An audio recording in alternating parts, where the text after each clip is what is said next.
my wife and I were in the leadership of a church, and they were doing a sale, and so there was another guy who was leaving town, and he had 4 or 5 bookcases of great books.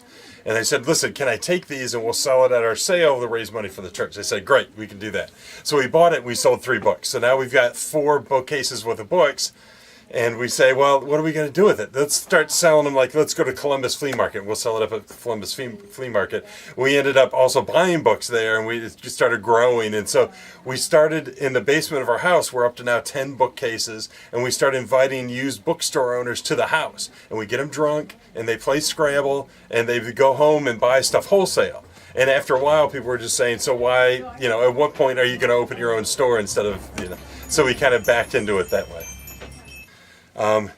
Books, people drop off books and I give them credit, and they either use that credit to take other books home, being book addicts, or they donate the credit to our Books at Home program. Trenton kids get their books for free, and that's so folks that aren't going to use their credit say, well, the kids can use it. So that's how that works. So our hours here are weird.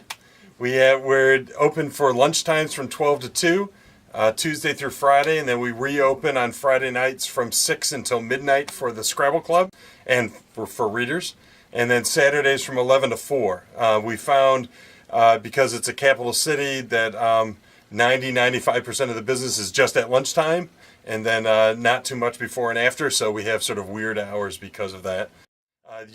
Because it's a used bookstore, you get a couple things you can't get in chain bookstores. You find books that are out of print, and so searching the stacks is sort of more of a quirky treasure hunt than it is at a chain bookstore. Is almost like shopping at Amazon. You kind of know what you want, but here is this sort of browser central. And so you're finding things that you wouldn't find elsewhere. And of course, it's cheaper. We have a handful of recurring events. We have an open mic night that's the first Saturday of every month from 2 to 4. And it got big enough between that and the Scrabble Club that they had to put some of the bookcases on wheels so they can be pushed out of the way so we can make more room for things. We have every Friday night is Scrabble from 6 until midnight, and that's going on in the back right now. The second and fourth Saturdays, we have a knitting group that meets and runs their mouths and shares their knitting. And then the third Saturday of every month is our Cards Against Humanity.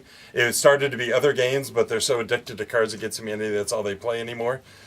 So those are kind of the recurring events. And then we do other sort of one-off events, a lot of author book signings and some other odds and ends. If you like digging out books that are out of print and finding things you're not going to find in other places, that would be a reason to come here. If you want books that are half the cost or 90% or 10% of the cost of what you might get at a chain store, then you would want to come here. If you want to shop at a place that's sort of involved in the community and gives free books to folks and tries to support local authors, then you'd want to come here too.